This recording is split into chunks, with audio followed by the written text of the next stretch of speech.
Selamat siang Pak, perkenalkan nama saya Fastin Karlina Wando, jurusan Teknik Sipil, Prodi TPJJ kelas B, semester 6, kelompok 1. Dalam video ini, saya akan menjelaskan tentang analisis bundaran yang berlokasi di Bundaran Tirosa. Datanya diambil pada tanggal 3 Maret 2021, pukul 8 sampai 9 WITA. Pertama, saya akan menjelaskan tentang penamaan pendekat. Kelompok kami menentukan pendekat A di Jalan Bundaran PU, pendekat B di Jalan Transeda, pendekat C di Jalan Pulau Indah, dan pendekat D di Jalan Pitalo. Sebelum masuk ke perhitungan geometri dan arus lalu lintas, saya akan menjelaskan tentang gerakan kendaraan yang dihitung. Di sini saya contohkan dari pendekat A. Dari titik A, kita hitung kendaraan yang belok kiri atau ALT. Dari titik A, lurus ke C atau AST. Dari titik A, belok kanan ke D atau ART. Dan dari titik A, putar kembali ke titik A atau AUT. Gerakan kendaraan yang dihitung di sini adalah kendaraan ringan atau LV, kendaraan berat atau HV, sepeda motor atau MC, dan kendaraan tak bermotor. Kita masuk ke perhitungan.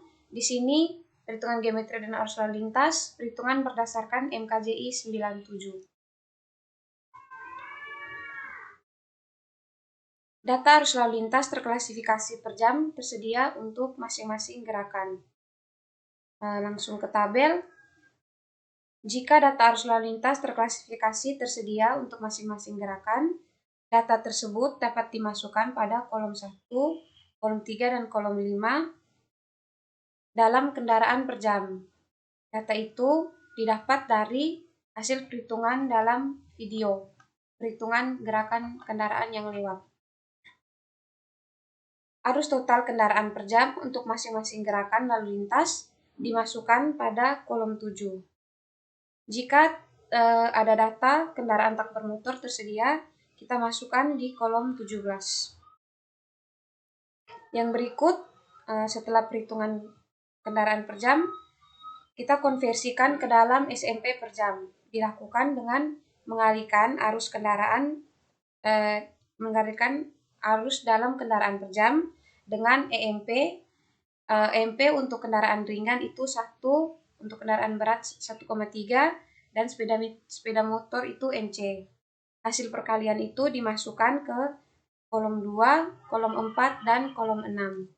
Arus total dalam SMP per jam kita masukkan ke kolom 8. Yang berikut untuk bagian jalinan bundaran. Yang pertama, hitung arus masuk bundaran atau ki masuk untuk masing-masing bagian jalinan bundaran dengan cara menjumlahkan arus-arus dalam kolom 8 dan isikan hasilnya pada baris 22. Berikut, hitung arus menjalin total atau QW untuk masing-masing dari 4 bagian jalinan jika 4 lengan AB, BC, CD, DA dengan memasukkan arus dari kolom 8 ke dalam kotak-kotak dalam kolom 9, kolom 11, 13, dan 15 yang sudah ditandai dan masukkan hasilnya di baris ke-22 yang ini. Yang berikut, hitung arus total atau kitot pada masing-masing dari 4 bagian jalan dengan cara memasukkan arus dari kolom 8 ke dalam kotak-kotak, kotak 10, 12, 14, dan 16. Kemudian hitung jumlah masing-masing, kemudian masukkan di baris yang ke-22 yang ini. Yang berikut, hitung rasio menjalin atau PW pada masing-masing bagian jalinan antara arus menjalin total dan arus tercatat total dalam baris yang ke-22 dan masukkan hasilnya pada dalam baris ke-23.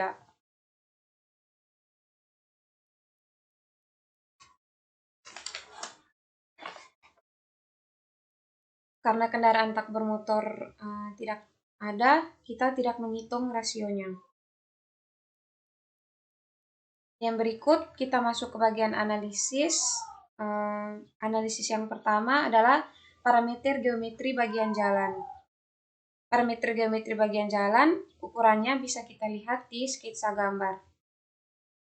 Kita masukkan ukuran ini dalam tabel parameter geometri bagian jalan. Kolom yang pertama, ini bagian jalinan, ada bagian jalinan AB, BC, CD, dan AD.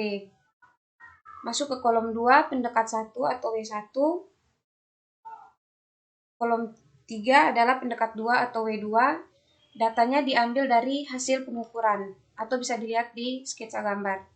Kolom 4 adalah lebar masuk rata-rata atau WE, didapat dari W1 ditambah W2 dibagi 2. Yang berikut kolom 5, lebar jalinan WW, didapat dari hasil pengukuran. Kolom 6 itu adalah lebar masuk rata-rata dibagi dengan lebar jalinan. Kolom 7, panjang jalinan dapat dari hasil pengukuran. Kolom 8 didapat dari lebar jalinan dibagi dengan panjang jalinan. Kita masuk ke analisis kedua, yaitu kapasitas. Kapasitas dasar dihitung dengan menggunakan rumus berikut. Variabel masukan adalah lebar jalinan atau WW, rasio lebar masuk rata-rata per lebar jalinan atau WE per WW, rasio menjalin atau PW, dan rasio lebar atau perpanjang jalinan atau WW per LW. CO sama dengan 135 dikali WW dipangkat 1,3 dikali 1 ditambah WE per WW dipangkat 1,5 dikali 1 kurang PW dibagi 3 dipangkat 0,5 dikali 1 ditambah WW per LW dipangkat min 1,8. Untuk penjelasannya kita masuk ke tabel. Yang pertama, kita tentukan dulu faktor WW. Faktor WW didapat dari 135 dikali WW dipangkat 1,3. Hasilnya kita masukkan ke kolom 21. Yang berikut faktor WE per WW itu didapat dari 1 ditambah WE per WW dipangkat 1,5. Masukkan hasilnya pada kolom 22. Berikut faktor PW dapat dari 1 kurang PW bagi 3 dipangkat 0,5. Masukkan hasilnya pada kolom 23. Yang berikut faktor WA. Faktor WA atau faktor WW per LW sama dengan 1 ditambah WW per LW dipangkat min 1,8 dan masukkan hasilnya pada kolom 24. Untuk menentukan kapasitas dasar atau CO SMP per jam, itu kita mengalihkan semua faktor yang sudah dihitung tadi. Kita kalikan faktor WW dikali faktor WE per WW dikali faktor PW dikali faktor WA. Hasilnya dimasukkan ke kolom 25. Untuk faktor penyesuaian ukuran kota FCS, karena kota Kupang jumlah penduduknya adalah 434.972.000 jiwa. Itu berarti kota Kupang termasuk ukuran kota kecil, penduduk jutanya 0,1 sampai 0,5, sehingga faktor penyesuaian ukuran kota atau FCS-nya adalah 0,88. Untuk faktor penyesuaian lingkungan jalan FRS, itu jalan Bundaran Tirus 1 termasuk kelas tipe jalan lingkungan komersial, kelas hambatan samping SF-nya tuh sedang, yaitu 0,94. Yang berikut kapasitas atau C SMP per jam didapat dari hasil perkalian kapasitas dasar CO dikali faktor penyesuaian ukuran kota FCS dan lingkungan jalan FRS, dan hasilnya dimasukkan ke kolom 28. Analisis yang ketiga adalah perilaku lalu lintas. Kita langsung masuk ke penjelasan di tabel.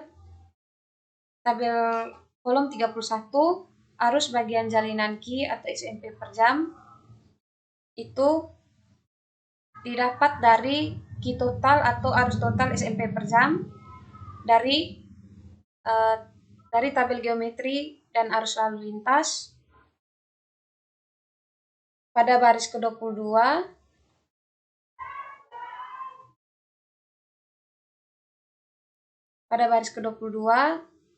kolom ke-10, kolom ke-12, kolom ke-14, dan kolom ke-16. Terus kita masukkan ke kolom ke-31. Yang berikut untuk derajat kejenuhan atau DS didapat dari arus total masuk yang tadi Q dibagi dengan kapasitas atau C. Yang berikut tundaan lalu lintas atau DT Untuk DS lebih kecil sama dengan 0,6. Itu kita pakai rumus 2 ditambah 2,68982 dikali derajat kejenuhan dikurang dalam kurung 1 dikurang derajat kejenuhan dikali 2. Yang berikut untuk tundaan lalu lintas total itu didapat dari Q yang ini dikali dengan DT.